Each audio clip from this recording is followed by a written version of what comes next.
Imaginez un homme puissant, riche et sûr de lui, convaincu qu'il peut écraser sa femme et prendre tout ce qu'elle possède. Mais derrière l'apparente vulnérabilité de cette femme se cache un secret que personne n'aurait pu prévoir. Ce n'est plus un simple divorce, c'est une bataille de titans, où l'amour, la trahison et la justice se mêlent, et où un empire peut changer de main en un instant. Aujourd'hui, découvrez l'histoire incroyable de Sarah Vanderkilt, la femme qui a surpris tout le monde et renversé un puissant PDG dans une leçon magistrale de stratégie, de patience et de vérité. La salle d'audience vibrait d'une assurance hautaine propre aux puissants.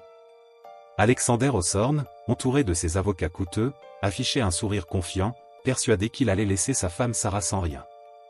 À ses yeux, elle n'était qu'une mère au foyer sans influence, venue d'une petite ville sans importance, seule face à son pouvoir. Il croyait la victoire facile, mais tout bascula lorsque les portes du tribunal s'ouvrirent et qu'une escorte de véhicules noirs apparut à l'extérieur. Ce divorce n'opposait plus un homme influent à une femme isolée, mais révélait un affrontement contre une dynastie inconnue. Dans le tribunal de Manhattan, imprégné d'un luxe ancien et d'ambition étouffée, Alexander savourait déjà ce qu'il pensait être un triomphe. PDG d'une entreprise technologique florissante, il oubliait volontairement le rôle essentiel que Sarah avait joué dans sa réussite. Tandis qu'il se projetait vers une nouvelle vie, son avocat vedette, réputé pour anéantir ses adversaires, préparait une attaque implacable. En face, Sarah, vêtue simplement, semblait calme malgré la tension, accompagnée d'un jeune avocat inexpérimenté, inquiet face à la puissance adverse. Les accusations pleuvaient, négligence, tromperie, absence de contribution au mariage. Malgré la pression et les preuves fabriquées, Sarah demeurait étonnamment sereine, consciente que le moment décisif approchait. Lorsque le juge donna la parole à l'accusation, le discours fut brutal et humiliant, réclamant l'annulation du mariage et le rejet de toute compensation. Alors que tout semblait perdu, Sarah reçut un signal discret. Se levant avec une assurance nouvelle, elle révéla qu'elle n'avait jamais été une femme sans soutien, mais qu'elle avait volontairement dissimulé ses origines pour être aimée pour elle-même. Contre la décision du juge, les portes s'ouvrirent soudainement, laissant entrer une équipe impressionnante, des agents d'élite, suivis d'un homme et d'une femme à l'allure autoritaire, accompagnés d'avocats redoutables. L'atmosphère changea instantanément. Alexander comprit alors qu'il n'avait pas simplement sous-estimé sa femme, mais déclenché un affrontement avec une puissance bien plus grande qu'il ne l'avait imaginé.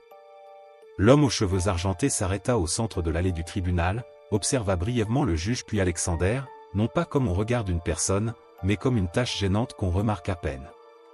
Il s'excusa d'une voix grave et posée pour le retard causé par la circulation de la ville, se présenta comme William Vanderkilt, et un silence lourd s'abattit aussitôt sur la salle, un silence tendu, chargé d'anticipation. Le visage d'Alexander pâlit instantanément, ce nom était connu de tous dans le monde des affaires, car les Vanderkilt n'étaient pas seulement riches, ils constituaient l'un des piliers de l'économie américaine, propriétaires d'industries, de médias et influents bien au-delà de ce que l'on disait officiellement. À ses côtés, une femme élégante s'avança et se présenta comme Victoria Vanderkilt Sterling, associée principale d'un cabinet juridique redouté à l'échelle internationale. Ils annoncèrent représenter la défenderesse. William tourna alors son regard vers Sarah, qui quitta sa place et l'enlaça en l'appelant « Papa », provoquant la stupeur générale et l'effondrement émotionnel d'Alexander, qui refusa d'y croire. William révéla alors que Sarah était une Vanderkilt, ayant choisi de vivre sous le nom de sa mère pour mener une vie simple et être aimée pour elle-même. La famille lui avait laissé 10 ans pour construire cette vie, jusqu'au moment où elle fut blessée. Victoria exposa alors les accusations, dénonçant une tentative d'humiliation, des preuves fabriquées et une procédure frauduleuse, annonçant une requête en rejet et une contre-attaque judiciaire pour fraude, détournement, espionnage économique et conspiration. Sarah révéla ensuite calmement qu'elle avait financé la création même de l'entreprise d'Alexander par l'intermédiaire de fonds d'investissement liés à sa famille, détenant ainsi la majorité des parts. Les actifs furent gelés, l'expulsion du logement ordonnée, et Alexander perdit en quelques instants son statut, son pouvoir et son contrôle. Plus tard, tenté de sauver ce qu'il pouvait, il découvrit que ses accès avaient été révoqués, que la sécurité ne lui obéissait plus et que le conseil d'administration s'était réuni sans lui. Dans la salle du conseil, Sarah siégeait désormais à la place centrale, confiante et déterminée, entourée de son père, de sa sœur et des dirigeants. Les preuves de ses irrégularités financières furent exposées une à une, révélant la vérité complète. Alexander comprit alors que la femme qu'il avait connue avait disparu, remplacée par une dirigeante soutenue par une puissance implacable, et que la guerre qu'il avait provoquée venait définitivement de se terminer. Alexander balbutia qu'il avait une famille pendant que Léonard, en sueur, avouait que les auditeurs de M. Vanderkilt avaient découvert les irrégularités en 10 minutes et lui avaient offert l'immunité en échange de sa coopération.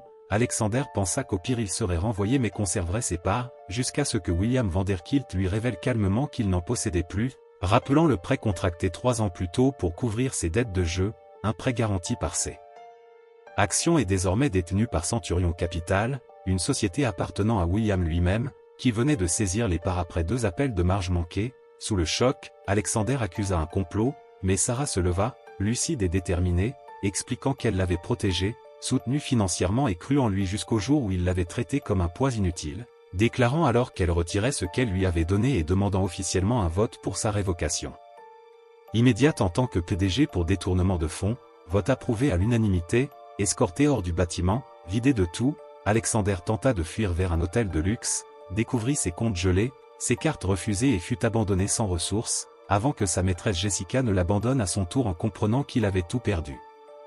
Peu après, il fut arrêté sur ordre judiciaire pour fraude et détournement de plusieurs millions de dollars, passa par la détention puis sortit sous caution, ruiné et isolé, se réfugiant dans un motel où, conseillé par un avocat peu scrupuleux, il décida de se présenter comme victime d'une manipulation familiale, donnant une interview mensongère qui suscita un fort soutien médiatique et retourna temporairement l'opinion publique contre les Vanderkilt. Cependant, Sarah, calme et stratégique, observa la situation sans réagir immédiatement, certaine que l'homme qui l'avait sous-estimé avait oublié une chose essentielle: après 10 ans de vie commune, elle connaissait ses véritables secrets et était prête à lui opposer une transparence totale lors d'un affrontement public qu'il ne pourrait pas gagner. Se faire justice.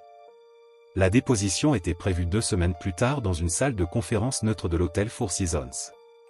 En raison de l'intérêt médiatique intense qu'Alexander avait lui-même suscité, le juge avait accepté une demande inhabituelle. Certaines parties du témoignage pouvaient être rendues publiques afin d'assurer la transparence, compte tenu des accusations très médiatisées de détournement de fonds.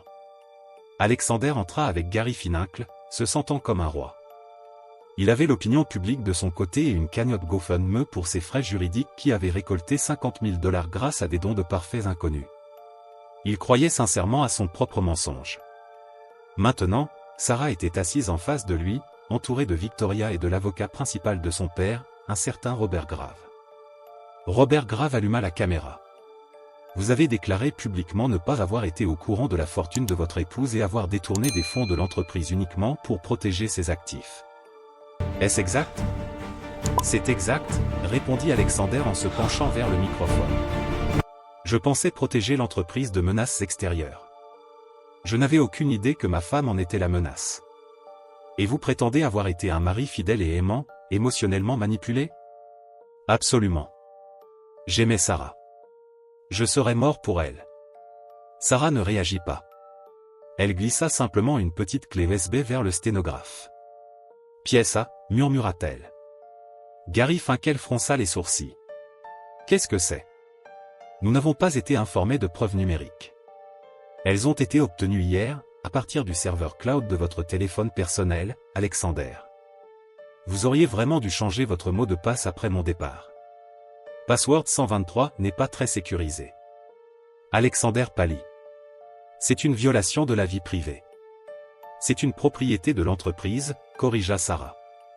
Le téléphone a été payé par Awesome Tech. Les données m'appartiennent. Robert Grave connecta la clé à un ordinateur relié à un grand écran. Jouons le fichier Voice Memo NAV12. La pièce se remplit de grésillements, puis la voix d'Alexander résonna distinctement. Il ne parlait pas à Sarah mais à Jessica, c'est presque trop facile. Elle ne soupçonne rien. Je viens de signer un autre transfert d'1 million. Je vais vider cette entreprise et laisser Sarah avec la dette. Le silence dans la salle était assourdissant. La narration de victime qu'Alexander avait passé des semaines à construire s'évapora en 10 secondes. Et regardons ceci, dit Sarah en désignant l'écran. Une chaîne de mai apparut, entre Alexander et un raideur financier connu. Sujet, vendre Sarah. Corps du message, une fois les actifs vidés, vous pourrez racheter la coquille pour presque rien. Gary Finkel ferma son carnet, le regard empli de dégoût. Vous m'aviez dit être innocent. Alexander bégaya, ce sont des deepfakes générés par IA. Victoria intervint, et nous avons les preuves de jeu à Macao correspondant aux dates. Sarah se pencha vers l'avant, les caméras tournant. Elle fixa Alexander, ses yeux brûlants d'une vérité froide. Tu n'étais pas la victime, Alex. Tu étais le parasite. Tu n'as pas seulement volé mon argent, tu as volé 10 ans de ma vie. Tu m'as fait croire que je n'étais pas assez. Elle se leva, le dominant de sa stature. Mais voici la surprise, les auditeurs ont trouvé une clause dans les statuts de l'entreprise que tu avais écrite il y a 5 ans. Tout dirigeant reconnu coupable de fraude est personnellement responsable des dettes de l'entreprise. Sarah sourit. Hawthorne Tech doit actuellement 40 millions de dollars à V-Group Holdings. Comme tu es le fraudeur, la dette n'est plus celle de l'entreprise, c'est la tienne. Alexander sentit le sang quitter sa tête. Victoria ajouta joyeusement, plus les intérêts. Tu iras en prison, dit Sarah d'une voix définitive. Et à ta sortie, tu passeras le reste de ta vie à me rembourser, chaque salaire, chaque centime. Tu n'auras plus rien. Tu ne possèdes plus rien, tu m'appartiens. Gary Finkel se leva, je démissionne. Je ne défends pas des parjures. Alexander hurla, désespéré, ils vont me tuer. Non, Alexander, répondit Sarah en sortant. Nous ne te tuerons pas. Tu vivras la vie dont tu avais si peur, pauvre, sans pouvoir, et connu de tous pour ce que tu es. Alexander s'effondra sur la table, sanglotant. Ce n'était pas le faux sanglot d'une interview télévisée, mais le cri d'un homme qui réalise qu'il est tombé du sommet et s'est brisé en chutant. 6 mois plus tard, la frénésie médiatique avait enfin disparu. Le hashtag #justice pour Alex avait laissé place au même se moquant de son effondrement et de ses emails révélateurs.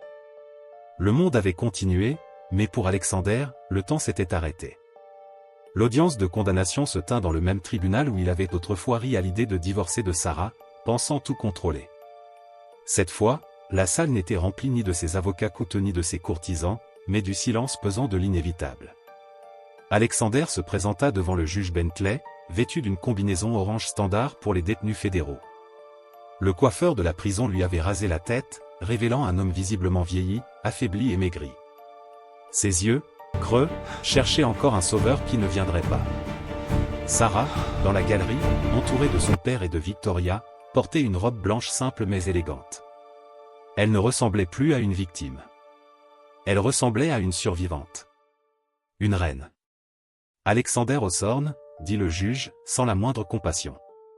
Vous avez plaidé coupable de 3 chefs de fraude électronique, 2 chefs de détournement de fonds et 1 de parjure. Vous êtes condamné à 15 ans de prison fédérale. Le juge ajouta, la restitution est fixée à 42 millions de dollars à verser à Hawthorne Tech et V-Group Holdings. Vos biens ont déjà été liquidés, générant environ 3 millions. Le reste sera prélevé sur vos futurs revenus. Alexander regarda Sarah pour la première fois depuis 6 mois. Il ne paraissait ni en colère ni manipulateur. Juste pathétique. Sarah, je suis désolé, murmura-t-il. Sarah s'avança vers la balustrade, observant l'homme sur lequel elle avait perdu une décennie. Elle ne ressentit ni haine, ni désir de vengeance. Juste une pitié distante. Je sais qui tu es, Alex, dit-elle calmement. Tu regrettes de t'être fait prendre. Elle tourna les talons. Je dois diriger ma société et vivre ma vie. Au revoir. Le printemps new-yorkais éclatait dehors, tandis que les paparazzi attendaient, flash et questions fusant. Sarah, lunettes de soleil, répondit avec confiance, mon nom est Sarah Vanderkilt. Et l'avenir? Tout. Elle monta dans la limousine où son père versait 2 verres d'eau pétillante. Tu as géré la situation avec grâce, dit-il en trinquant. Sarah sourit et pensa aux petites villes où elle avait tenté de se cacher, aux nuits solitaires, aux peurs passées. Puis elle les laissa derrière elle. Allons-y, dit-elle à Victoria. J'ai quelques idées pour Tokyo. Et c'est ainsi qu'Alexander Hawthorne apprit la leçon la plus dure de sa vie, ne jamais sous-estimer les silencieux. Il croyait écraser une épouse impuissante, mais il réveillait en réalité un géant endormi. Sarah ne récupéra pas seulement sa liberté. Elle reprit son identité et son empire, prouvant que la dignité et la vérité sont les armes les plus puissantes. L'argent peut acheter le silence, mais jamais la loyauté ni la classe. Les semaines qui suivirent le jugement furent pour Sarah Vanderkilt un mélange de triomphe, de réorganisation et de méditation stratégique. L'agitation médiatique initiale s'était apaisée, mais dans les coulisses de Manhattan, le jeu avait seulement changé de plateau.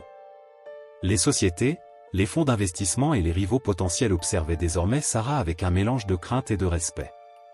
La femme qu'ils avaient longtemps sous-estimée avait révélé qu'elle n'était jamais simplement une héritière ou une épouse, mais une stratège née, capable de manœuvrer des décennies d'intrigues financières avec la précision d'un maître d'échecs. Au siège de Hawthorne Tech, la réorganisation avait commencé dès le lendemain. Les anciens directeurs, loyaux à Alexander, avaient été remplacés par une équipe triée sur le volet, capable de gérer l'entreprise selon les normes les plus strictes. Sarah ne voulait pas seulement récupérer ce qui lui appartenait, elle voulait construire une entreprise qui ne pourrait plus jamais être la proie d'un manipulateur. Elle instilla une nouvelle culture, basée sur la transparence, l'éthique et l'innovation, mais aussi sur la rigueur et la responsabilité personnelle. Chaque décision, chaque contrat, chaque investissement était désormais soumis à un audit rigoureux, un standard qu'Alexander n'avait jamais envisagé. Alexander, de son côté, sombrait dans un désespoir total. Sa vie antérieure fastueuse, contrôlée et prétendument puissante, s'était évaporée en quelques mois.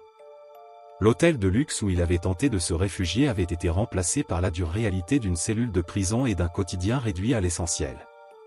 Ses rares contacts avec l'extérieur étaient filtrés par des avocats cyniques, plus intéressés par leur commission que par sa réhabilitation. Il avait perdu non seulement ses richesses, mais aussi son aura. Dans les cercles financiers, son nom était désormais synonyme de trahison, d'avidité et d'incompétence déguisée en arrogance. Les conférences et interviews qu'il donnait pour tenter de retourner l'opinion publique se heurtaient systématiquement à la montagne de preuves accumulées par Sarah et sa famille. Il n'y avait plus de mensonges assez grands pour effacer la vérité. Pour Sarah, la victoire n'était qu'un point de départ. Elle savait que le monde des affaires était un terrain miné et que la sécurité de sa famille et de ses entreprises dépendait d'une stratégie à long terme. Elle décida de se rapprocher de sa sœur aînée, Helena Vanderkilt, experte en cybersécurité et en intelligence économique. Ensemble, elles créèrent un département dédié à la protection des actifs, des brevets et des informations stratégiques. Les menaces potentielles, qu'elles viennent d'anciens partenaires, de concurrents ou d'anciens associés de Hawthorne, seraient désormais neutralisées avant même de se matérialiser. Sarah ne perdit pas non plus de temps à restaurer sa réputation publique. Elle choisit de communiquer avec franchise, partageant une partie de son expérience à travers des conférences et des interviews ciblées. Mais elle ne laissa jamais l'émotion dicter sa parole. Elle exposait les faits, démontrait comment la loyauté et la diligence étaient souvent sous-estimées dans un monde où le succès pouvait être confondu avec la tromperie. Son nom devint un symbole, celui de la force silencieuse capable de transformer la vulnérabilité en pouvoir. Alexander, quant à lui, fut confronté à l'ampleur de ses erreurs. Ses anciens complices, certains arrêtés, d'autres en fuite, ne lui apportaient aucun soutien.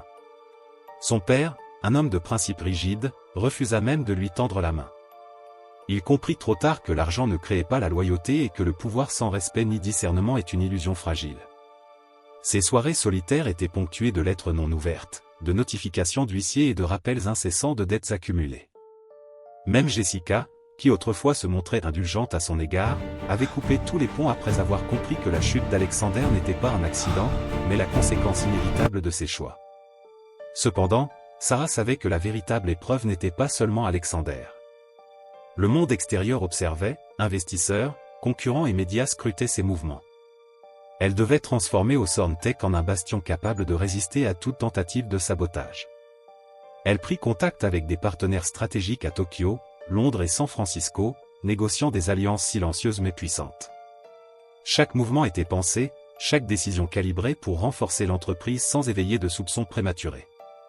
Son père, William Vanderkilt, observait avec fierté, tout en laissant Sarah prendre le contrôle total.